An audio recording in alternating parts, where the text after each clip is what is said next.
Hello, Sagittarius, and welcome to your reading for January 15th to the 31st, 2022. But of course, anytime you come to this video is the right time for you. I'm sure there will be a message here. As long as you sit, you pray, you ask your guides to come in and be in alignment, help me to stay in alignment with your needs and your messages. Okay, we're going to go right into it, Sagittarius. Ask my guides, my angels, my elevated ancestors to help me put my ego aside and be a divine channel for the messages, the healing that needs to come through at this time. Help me speak the truth for Sagittarius in a truly healing way. Help me bring the truth. All right, so we have the Five of Swords, the Star, the Fool, the King of Swords, the King of Cups, the Seven of Pentacles,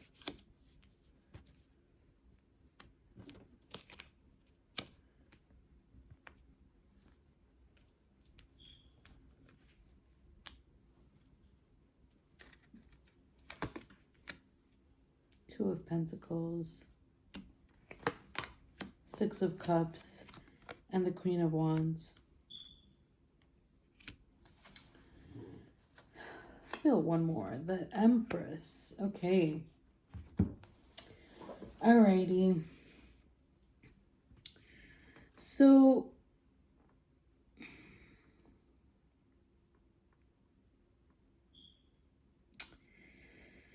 I feel like I gotta take a deep breath here and really pay attention.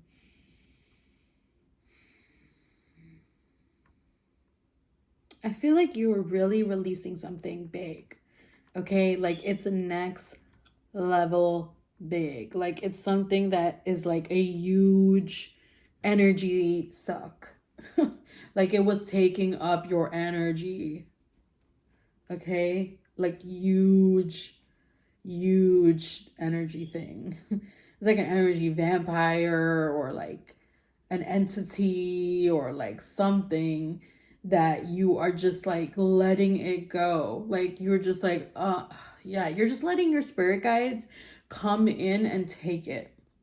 And if you aren't doing that, you know, just start praying and asking for that to happen. This thing was just feeding off of your energy, feeding off of your finances, feeding off of your looks, feeding off of your feelings, you know, like just feeding. And now you're just releasing it. It's like, maybe it could have been like a way you were thinking, or it could have been like a person. It could have been a person reflecting a way that you were thinking. It's just like being totally released. And I feel like you were feeling paranoid about certain things too. Like there was something here about like seeing things as dirty or gross, or and that was all part of it. It was like an attaching you. It was like giving you some kind of like OCD or anxiety. It was like attaching to your mental health. It was maybe a part of your mental illness, you know? And this is being cleared. So the King of Swords and the Star is like piece by piece by piece, but it's being cleared. But it's like chunks. You know, like you're hearing different people's stories, you're aligning with it, like something's clicking to you. You could have gone through like an abusive situation, or maybe you realize your mom's a narcissist. Like I'm getting that for some people.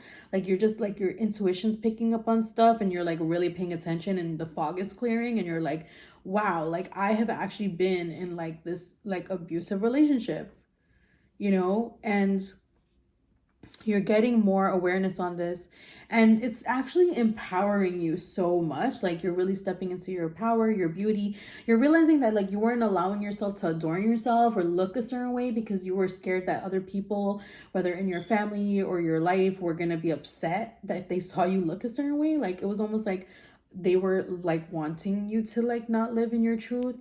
Like, or maybe they would make comments every time you wore something or did a certain thing. They'd be like, oh, blah blah blah is wearing this, or you know, just like haters, you know. And they're going through their own stuff, but it's like there's somebody that came into your life and like they just like were so loving to you, but it was almost like you were just so jaded, you weren't able to see that they were offering you love and connection. It could have been a friend, a mentor, a sister, your, I don't know, like they could have been like a crush, They could have been somebody that just like came into your life and they were just like offering you something, but you were just like, not in a place to receive that. We have like some heartache here that's showing up around the Five of Swords, the Three of Swords, and the Fool, which means that like you are kind of and it's interesting because these placements, they kind of remind me of Libra. So I don't know if you have Libra in your chart, but some of these cards are giving me Libra energy too. So maybe you might want to watch that reading even if you have Libra in your chart or not. You could be dealing with a Libra, you could be interacting with a Libra on some level. There is some air energies here with the King of Swords, the Three of Swords, and the Five of Swords. But you're getting like a sense of like you're emotionally maturing in some way as well. Like I feel like all this pain and anguish and stuff, it's like actually helped you to grow spiritually and grow mentally, emotionally. But you have been, or you are, or you're going to, depending on where you are in this timeline. I feel like for some of you, you're going to be very consumed with processing this heartbreak and grieving a loss, a super big loss. It could have been a loss in your family, or a loss of a relationship, or like an actual, like a loss, like somebody might have passed away, you know? Or it could have just been the loss of your dreams and your visions with you and another person, a relationship that you had for a very long time. But you're going to come out of it and you're really going to let go with this Fool card here and the Queen of Wands. Like you're ready to claim your independence, and the Queen of Wands is your card. You know, it's the fire sign card. It's Aries. It's Aries, it's Sagittarius, it's Leo.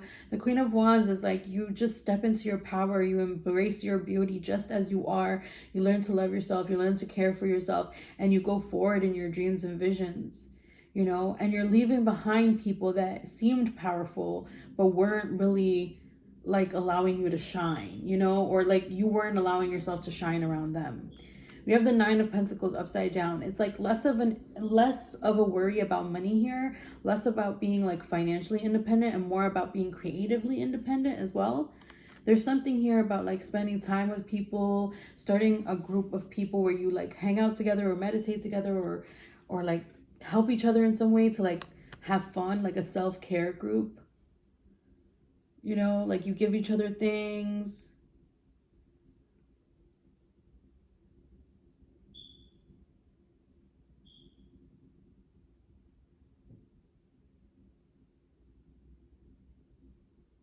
You know, you had some worries, like, you know, that you wouldn't be able to do the same things that you used to. You wouldn't be able to pay for certain things, or, you know, give your friends gifts, or if you have kids, like give them gifts, or like give yourself stuff. Like you were worried that you weren't going to be able to have enough money for self-care and gifts and the extra things, that you were going to have to be like frugal. But it's almost like the more you come into your power, like those things will be attracted towards you as you release this relationship or situation. Like you're going to be so much in your power, you're not even going to need as much upkeep as you need when this other thing is around. It's like when this situation or person or thing is around, you need to do like 10,000 hours of self-care a day. But it's like when they're not around, when that situation isn't happening, you're able to like be more like you're able to be more in your power, and you're able to feel more content. You actually feel happier, and your life feels more easy. But during some part of this journey of releasing, you will feel like you are still waiting. You know, like, are they going to change? Are they going to be different? Are they going to be another person? They're not going to be another person. They're going to be the person that they have always been. You know, it looks like something that you stuck around in a really long time. And yeah, like you're just you've matured out of this situation like a long time ago. You know, whatever it is, you've like changed so much. It's not just this person staying the same. It's about you're changing and rolling with your changes to embody your truth and to be in alignment with the life that you deserve, instead of holding on to the visions of who you were going to be with this person or situation. And like you have in the past turned down so many opportunities to be in your truth. People kept coming into your life and leaving because you weren't stepping it up with, you know, and that's fine. Like, you know, you need to do things in your own way. And again, this may not resonate for everybody, so please take this message only if it resonates for you. Don't go breaking up your relationship if everything is fine. or if you're just having some troubles that you need to talk out with your therapist, you know, or worrying that like this person's wrong for you if you just met somebody, like, you know, take it slow, take it slow. This is for people who are in the thick of it, you know what I'm saying? Like, you've been going through a divorce, you've been going through a separation, you're going through like something really traumatic, a big ending, a business ending, you know. Basically, you're stopping putting all this attention and energy on something or someone or a situation, and you're turning that energy towards yourself, and you're giving to yourself, and you're treating yourself well. And it's just really challenging because you might not have done that before.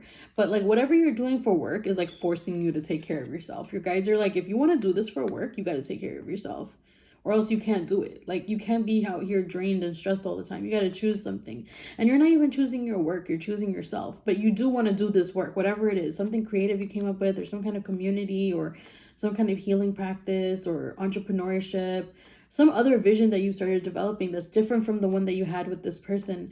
And you're going to be so much more victorious. You're like following your intuition, you're feeling it. And see, the Libra card actually comes out. I think you should watch the Libra reading. I feel like there might be something there for you. The Wheel of Fortune. Yeah. Piece by piece through time. Okay? No rushing or anything like that. All right? So you might be in one part of that journey right now, one layer of it, but things will shift. You will be letting go. Of all these like negative thoughts and feelings. Ooh. Sag, I feel like the energy is heavy for some of y'all though. Let's just pray that your guides, that your angels, your ancestors watch over you and assist you through this, to help you move this energy, to help you lift this energy.